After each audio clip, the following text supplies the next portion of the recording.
Hello and welcome to another edition of the Checkpoint. In tonight's program, the Director General of the Food Safety and Quality Authority, Zainab Jallow, is our guest. She said more light on her authority's mission, amongst other things. For more, join Louis Mendy. Zainab Jallow, the Director General of Food Safety and Quality Authority, welcome to the Checkpoint. Thank you for having me. We start with the basics. Mm-hmm. In our streets, on a daily basis, almost hundreds, if not thousands, of food vendors sell foods, most of them uncovered. The environment, most of the times, not ideal. What is food safety doing about it? Well, food safety is out there trying to educate the public. Because as you're aware, our role is a regulatory body, means we're the police for food to ensure its safety and quality. Now we're out there trying to police, but we realize whilst we're trying to police that there needs to be a lot of awareness. You must educate people and teach them better before you can stop them, which is what we've been trying to do. So of recent, we've been having one-on-one sensitization with the individual food vendors, group sensitizations. We recently even had a training at the National Nutrition Agency where we got together, especially food vendors in the schools and head teachers, because what we're trying to do is identify within the schools focal points that can help us. Because one of the things I always say is that food safety is not only the responsibility of the Food Safety and Quality Authority, but all of us, our responsibility. You have a choice, I have a choice in what we buy.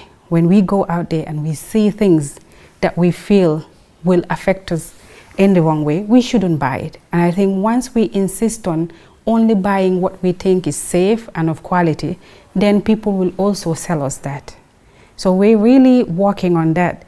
But I think one other thing we should take into consideration is that when we go after these people, these are usually very low income families that are trying to sell. Now, the question is, do I take the food from each individual? Traditionally, there are sensitivities to it, especially, most of us culturally, we're not allowed to throw away food. Because as we just saw recently, we took a wheelbarrow full of bread and threw it out. And people we've got both praises and causes. Some have been upset and some have been happy with us. But here, do we promote a culture that is taking our life backwards? No, we shouldn't. That is what I'm saying. So I've spent the whole day today trying to explain to people why we had to throw away that bread. Because it's not only the fact that the bread was exposed to the environment, but that it was in a wheelbarrow that was dirty, without any layer of protection between the bread and the wheelbarrow. Now the question you should automatically ask yourself is, what else has been transported in this wheelbarrow? At the moment, we have posters on different types of things, but I feel that we need to be more out there and talking. I think, to my knowledge, we've not seen a case where a food vendor so far is being cautioned or probably apprehended by food safety. We've had those. We've had... But it's something that is still very common in the Gambia. It is, because we try... When do we hope to make impact? Well, we hope to make, hopefully, with more sensitization and awareness creation, and then with the involvement of the public, consumers demanding for better, we'll see changes. As I said, it doesn't matter how much we stop them. At the end of the day, you, the consumer, has to say, I'm not buying it for changes to be effected. It's more of a behavioral change. Because somebody asked me recently, well, what about the food vendors? Is there no formal way of taking control of them? Every food vendor, even the street food vendors, are registered. But what we realized, because as we all know, in Gambia, there are no addresses. There's no way of traceability. If I catch Louis in this junction tomorrow and he feels that I'm always coming after him in this junction, he will change locations. So those are the issues we're dealing with. This is why we need the public to also work with us to ensure that these people comply. The cooking oil we use, all these are substandards. In fact, our health practitioners will tell you there are so many diseases related to this. What is food safety doing? What we've done is we've recently developed a regulation for fats and oils. And this has been sent through our line ministry, that is the Office of the Vice President, to the Ministry of Justice for gazetting. We feel that once we gazette, we have this regulation in place for fats and oil, we can better control what is coming into the country. Because we all know most of the cooking oil, well, almost all of the cooking oil coming into the country is imported. Now, we developed regulations based on international standards. These are Codex standards. But Codex has, you know, ranges, minimum to maximum. And certain people will bring in basic minimum. So we're trying to develop a regulation that would determine. But how long do you need a regulation when we know already that the oil we're using is substandard? In fact, only probably used in the Gambia. Yeah, but then, you know, no, it's not only probably used in the Gambia. The thing is, there are different types of oil. Some oils should not be used for cooking, should be used for other practices such as soap making. But then we're also looking at, it's a matter of almost price control, quality. People buy what they can afford. So we're looking at, if you put in requirements that this is the basic minimum we want you to bring in the Gambia, then we feel we will have, it will allow people to have access to quality. Yes, and that is why anything coming in here, first of all, should possess that quality, and two, should be safe. So it doesn't matter whether the people are able to buy to me or not. Yeah, that's what we're saying, which is why we have to put in now a law that says you cannot bring less than this quality. So you mean right now there's not that, we don't have that law? What we have is standards, and standards are voluntary. What we have is people, they meet the requirements. As I was saying, they're meeting the basic minimum requirements for quality. But we as a country can decide that we want not low quality, but mid-level upwards. So that's what we're trying to do with the regulation. Is the same thing applying to the rice we consume? I'm a proponent of the, let's try to eat what we grow and grow what we eat. Because let's be honest, the rice that we get is mostly from Asia. And it's their stock balance that they're sending to us. I think it was late last year, we actually returned a whole consignment of rice. I wouldn't even call it low quality. That was more like animal feed. Because what happens is when this rice stays there for a long while, they sell it to us at the minimum price. So inspectors are at the border post, at the seaport, we look at this. If we think that this cannot be consumed by human beings, we'll return. Yes, I was coming to that. I wanted to ask whether do you have inspectors at the seaports and the border posts? We have inspectors at the Banjul Seaport, at Amdalai, Farafenye, Soma, Jiboro, and Basse. And for the fact that you are responsible for safety and quality, and they know these things are not fit for consumption, why do they allow them in? They don't. They don't. I mean, still the rice we consume and the oil we consume is substandard. Why would you let them But then that's the thing, it's about Gambians and the choices they make. Most of us would rather buy the rice that white and really polished looking, shiny. When you say Gambia here, what are you talking about? Are you talking about the individual business community or I'm talking about consumers also, because sometimes we buy rice that we think looks pretty when in fact it's not the healthiest for us. I'm talking about the importation here. The importation. Because the rice and the oil is either imported by the government or the individual by businesses. the individuals. Now, if the individual businesses decided to import this and use food safety at seaports, what are you doing to stop it, to say, no, this rice is not qualified to come into the country? If the import comes without proper certification, because what you have is also, it's a country that has its own food safety and quality authority giving certification. If the import comes with proper certification, we will allow it, because what we do, we also call it risk-based inspection. We determine how much of a risk this will cost to the consumers, where necessary we'll take samples and then send them to Senegal, where they have accredited labs and test them. But you will find that so we don't have those accredited labs in... No, Gambia doesn't have labs. We don't have accredited labs, which is actually a disadvantage to having a food safety system, because it costs me extra that every time we have to export or even import samples that we collect, we have to take to other countries and pay.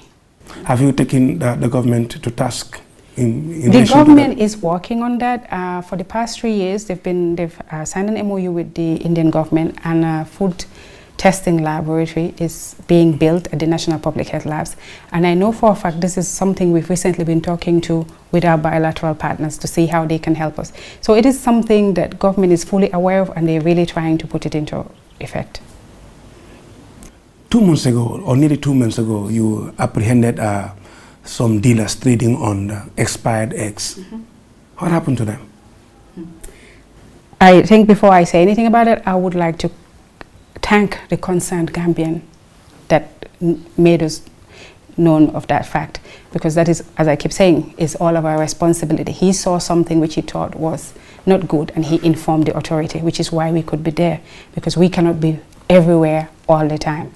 But with regard to that importer, what we think the problem was that it's not about how the eggs came in, it's how you handle and store it after the fact.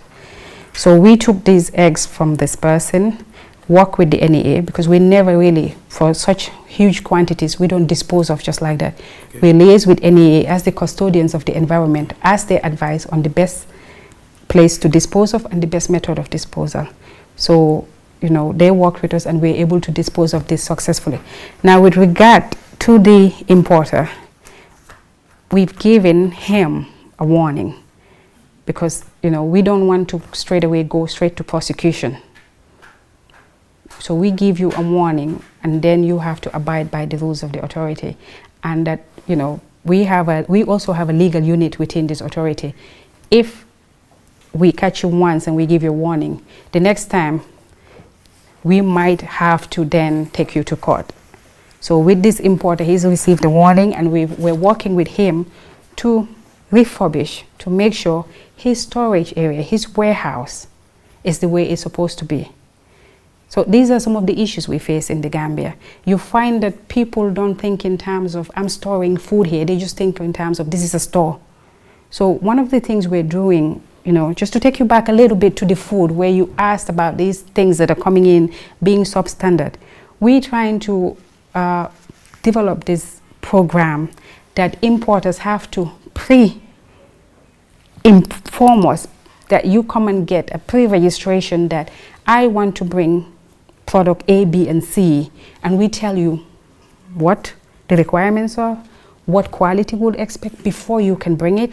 And once you register, we also have to go and look at your store, your shop, or your environment to make sure that it's adequate. Because if you say you're bringing chicken legs, you bring a container full of chicken legs or 600,000 or whatever cartons, if you haven't got the storage space, we would like to be able to say beforehand, no, you cannot, rather than you bringing it and trying to store it. How is registration like, business registration like, to help you able to monitor all these mighty business tycoons? We have a database for all the registration, even though we had announced and advertised on several occasions about registration. You'll find that some of them won't, even though to make it, you know, we actually made it free, because it allows us to build our database and allows us to monitor what is coming in and out of the country. But nonetheless, knowing that they won't come, every time the inspectors go out for routine inspections, they carry registration forms and try to register people on the spot. How effective is your monitoring mechanism? Very. Because actually we will probably sometime in November be inviting, you know, different civil societies, different people, consumer organizations, because we would then be developing an inspection plan. Are you inviting them for the first time? No, we did it the first time in around, I think, 2014. What we do is every year we develop an inspection plan based on risk ranking, we call it. That is, we take different foods and we rank them based on the risk they cause to the consumer. How is your staff enumeration? Do you have the capacity to be able to? The honest truth is we haven't got the capacity not to be countrywide all the time, which is why within the Food Safety and Quality Act, it allows us, gives us the power to sign MOUs and delegate some of our responsibilities, which is why we've signed MOUs with the Ministry of Health so that their public health officers can help us with food safety in the regions, so in North Bank, from North Bank to URL. We've signed with the fisheries, Directorate of Fisheries, so they help us at the landing sites. Yeah. We're also in the process of signing with Directorate of Livestock Services. And you visit this basis periodically? Within the MOU, we agree that there's a quarterly review. We will visit quarterly. So currently, with the one with Ministry of Health, what has helped is also having our own officers within the border posts within that region that can also work with these people. Under our MOU, we try that whoever is identified as a competent person within this MOU receives the same training and the same opportunities as the officers of this authority. Just last week, about 14 of my inspectors came back from a training in China, and when they were doing, the training was offered to the Food Safety and Quality Authority, but I was able to involve officers from the Directorate of Livestock Services, officers from the Plant Protection, because I know it's through a coordinated effort between the Food Safety and Quality Authority, Plant Protection and Animal Health that you can have a global security with regards to food. Back to food safety and quality. Most of the foodstuffs sold in the supermarkets, we see that most of the time they have been rebranded, even when they expired. Well, where that happens, we prosecute. We prosecute. Have you ever prosecuted one supermarket? Yes, we have prosecuted. What? We have prosecuted supermarkets before. And even there's this thing we're also pushing, which is, you talked about registration. We've been How many supermarkets would you say you prosecuted so far? Not a lot, because since we came, we've been trying to build awareness. What we do is initially we give you improvement notices. We find out what the problem is. And then it depends on the gravity of it. If you go to a supermarket that has about 5 cans, but if somebody totally deliberately relabeled. And what would it take this institution to close a supermarket for rebranding and other things? That the thing is expired, can cause harm, because some of these things like vinegar, it's a quality issue, it's not a safety issue. But something like milk that's expired, you are intentionally trying to harm the public, then we'll definitely shut you down and take you to court. But these things you're doing are not known to the public. Do you realize? Yeah, we realize, which is why recently, if you notice, our Facebook page has been much more active, because but most of the people you're dealing with are not educated. Our street vendors. I know. So what are you doing to make sure that these things you're doing gets to them? Because it's only when they know it, probably they could change. Yeah, which is why we've been trying to go on the radio more often. We have staff here that speak multiple languages that go on the radio and try to talk. But then one of the things we also realize is that not a lot of people listen to radio. So within the regions, with my officers there, what we've been having, and even here, is that we will call like the Bakers Association. We will say, or even at the Sandika, we had a meeting at the Sandika. All the people working in the Sandika, food safety officers go in and spend a couple of hours with them, telling them what the Food Safety Act says, what the law says, what is expected of them. You're right, there's a lot of things that are going on that a lot of people know because we haven't been publicizing what we do. Not many people know that around this time of the year, we spend a lot of times in the markets looking at foods that we think have been gassed. And we're trying to also educate people about foods that have been gassed. But as we are talking, we have more foods that have been gassed every other day. Yeah. So what more can you do in terms of reprimanding, punishing? What more can you do? Well, that's what we're trying to do. One of the reasons we haven't been going to court so far is because when we looked at the fines, like recently, about a year or two ago, there was a guy we caught at the market with vinegar, and we would have allowed him, we would have just given a warning that, tell people that they did. But what he did when the officers went there, found out it's like, this thing says expired, leave it here, we want to go get some advice on safety and quality and come back. By the time they came back, he replaced all the vinegar with water. So obviously now, you are now really interfering with our work, messing with the evidence. So we ended up... But for example, if a vendor sells vinegar, that can kill. Yes, that's what I'm getting to. So we take him to court. Yeah? Then they ask him to pay almost $500,000 or spend 6 months in jail. Then we had an older lady who decided to make her own vinegar by mixing acetic acid with water. When we found her, we stopped her and took her to court. 500,000 or 6 months in jail. Then you have to look at, you know, their levels. Yes. So, which is why we then had to sit back with our legal department, look at the act and see, is it too severe? Should we reduce the amount and then leave it at the discretion of the judge? So that has been reviewed in the act, which is currently also with the Office of the Vice President for tabling for the National Assembly. Because some of the things you have to look at the consequences. It's like yesterday when we threw bread. People were up in arms. It's a poor man, you threw his bread. This is something that we cannot live with either. But the poor man's bread can kill. That's what we said. And if you notice, we said, would you rather we allow one person to harm the whole country? I'm coming to this bread issue because bread is one of the most important foods consumed by Gambians on a daily basis. In fact, the tapalapa, almost every household in Gambia eats tapalapa in the morning. Look at the condition, the ovens in which they are prepared. Yes. What is food safety doing about that? We will try and share the posters we've developed. Unless you know. Are the posters enough? No, that's what I'm coming to. Unless you know where we came from. I remember when we first started in food safety, going to find tapalapa and the guy with hair sticking out, hair brown, sweating and digging.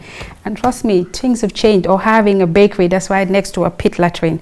And more of the ovens, they're just like floors. And you find them placing breads on the floor. We are working with them, and through working with them, we've been able to impact some changes, which is why, earlier I mentioned the meetings we had with the bakery associations. Not only you have the Modern Bakers Association and the local bakeries.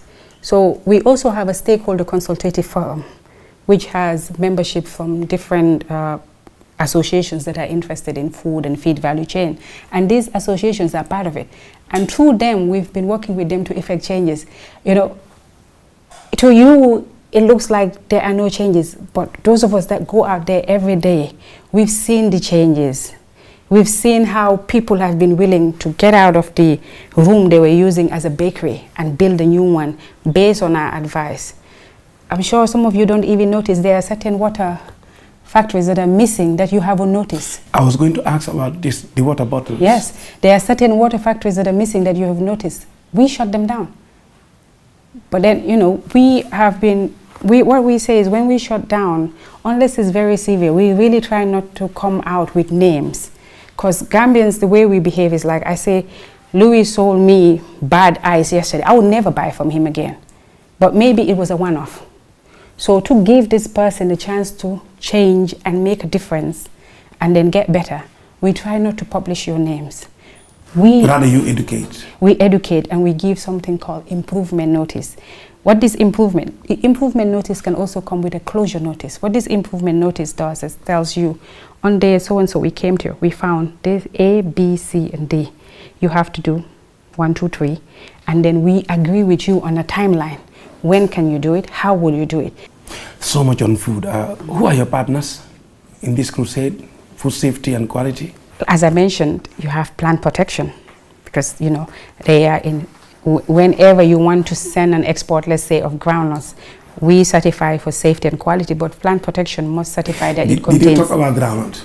Yes. Do you know the Gambia situation with aflatoxin? I know. We have, are you aware that the Food Safety and Quality Authority is the focal point for the Partnership for Aflatoxin Control in Africa?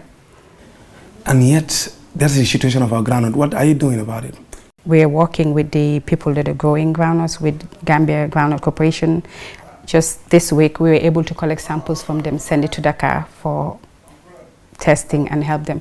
Because I'm not sure a lot of people realize that for the past 2 years, Gambia has been, through GGC, has been offering farmers the use of AflaSafe. AflaSafe is a biocontrol mechanism that you put on the soil that would ensure that the groundnuts, are not affected by aflatoxin. Yes, I think one of the problems is, it's storage. Let's be honest, the biggest issue for us is storage and how we handle our groundnuts. So as I mentioned, we don't have labs, but the authority has just put in an order for aflatoxin test kits. These are rapid test kits to check for aflatoxin. We order 2 types, one for with a cutoff of 10 parts per billion to check for food, because with the EU, most of us want to sell to the EU. The EU has requirement that it has to be 4 or less, and one for 20 for animal feed. I'm not sure if you realize, but over the past couple of years, Gambia has had to sell its groundnuts as animal feed. But that is not the only important thing. One of the reasons I want the AFLA test kits is for what we consume ourselves in the market. Yes, because groundnut based, we consume it almost every day. Yes. What does it say about our health? What is food safety doing? That is what we intend to do. We educate the public about the hazards linked with eating this, but I think more important is we educate about handling and storage, how we select our groundnuts. I mean, some of us don't realize, but as a kid growing up, I remember my mom buying groundnuts and picking out what is good and what is bad. There was a time we were called as food safety that, look, these women are picking up the bad groundnuts that were thrown from this. Now, when you go to these women, what they tell you is that they're making soap. Now, when somebody tells you, no, this groundnut is not food, it's for soap, unless I catch them in the process of turning into food. Again, that comes back to the capacity. Yeah, so which is always, it comes back. I think our biggest challenge is behavioral change. We need to intensify our awareness creation, our sensitization, which is what the Scientific Affairs Directorate is doing, looking at what are the different hazards associated with different types of food and trying to build capacity and awareness of the public. So as I said, in the end, it will have to be about consumers saying, this is not what I want and I will not spend my money on this. Still on food safety. Yes. Food in plastic bags. Yep, that's a big problem. I was one of those people that celebrated when they banned plastic. Food in plastic bag, food in newspapers. We're trying to educate the public. Because hot food, for example, yes, can melt a plastic bag. That's not only it. The plastic is not food grade plastic.